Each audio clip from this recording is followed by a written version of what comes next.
Inhliziyo ayazi indlela part 11. Yini waziwa ngani? Sekuphelile manje ukumamatheka, sekuyabonakala ukuthi lo muntu nakufuna ngempela ngoNokuthula. Akubone lokhu uJabu.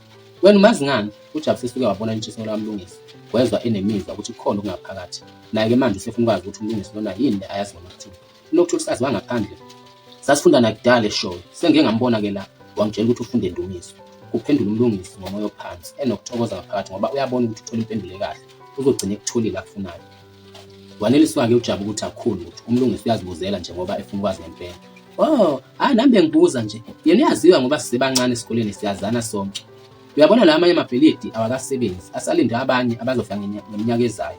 Futhi-ke nje nangale kwalokho, into emenza ukuthi aziwe kakhulu esikoleni ukuthi ngelinye ilanga isikole sethu sihambile siye ngaphi emadadeni siyodlala. Abakukweswa lakhe abayizigwili zasemadadeni baphi isikole sethu izinqwabanqwaba zokudla. Kuthiwa-ke kukweswa lakhe banamabhodlela asitolo amabili, isupermarket, ithilumi, kanti futhi bangabangcwabi. Abanye bathi khona nenye isupermarket isesihlaweni. Fanele bezwa-ke ukuthi nansi ingene emadadeni, bakhipha inqwaba yokudla besipha. Ungathi futhi base bazi ukuthi siyeza. Usho ukuthi uNokuthula elitshelile isoka lakhe, base bayasimangaza-ke. Akekho-ke esikoleni ongamazi uNokuthula. Sekuyaziwa ngisho nanokuthi unesoka elicebile emadadeni. Kwabafana nje abasamthinti. Yilabo nje kuphela abambalwa bangabangani bakhe abaye bahambe naye-ke. UMlungisi wezwa sengathi khona umlilo omdla ngaphakathi, kusukela emlonyeni kwehle njalo ngomphimbo. Kuze kuyoshaya esiswini, aphefumulele phezulu ekhipha lomoya, wezwa ikhanda lakhe nalo semveni wokushisa. Usethule, uqolozele phansi eqamama nalapho behleli khona.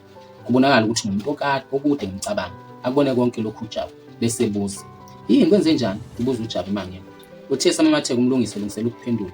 Kwaqhamuka umama wakhe abaphazamisayo. Emva kwalokho bahlukana uJabu noMlungisi ngoba umama Mlungisi wayethi uJabu akangene endlini azodla.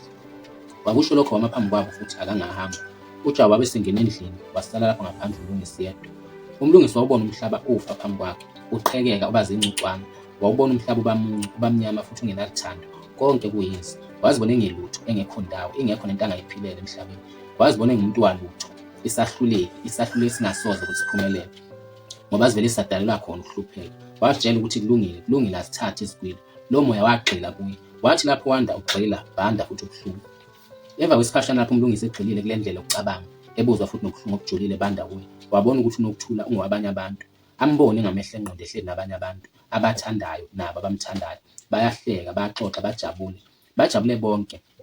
Lapho imicabango yakhe igxila kulokhu, yali inhliziyo ithi ngeke akekho umunye umuntu okufanele abe isithandwa saNokuthula ngaphandle kwalo Mlungisi. Ngeke akekho nomunye umuntu noma ngabe imuphi emhlabeni ongathanda uNokuthula amphathe kahle njengaye naMlungisi. Yaphinde yaxabana futhi nalapho ingqondo nenhliziyo. Yagcina isinqobile inhliziyo.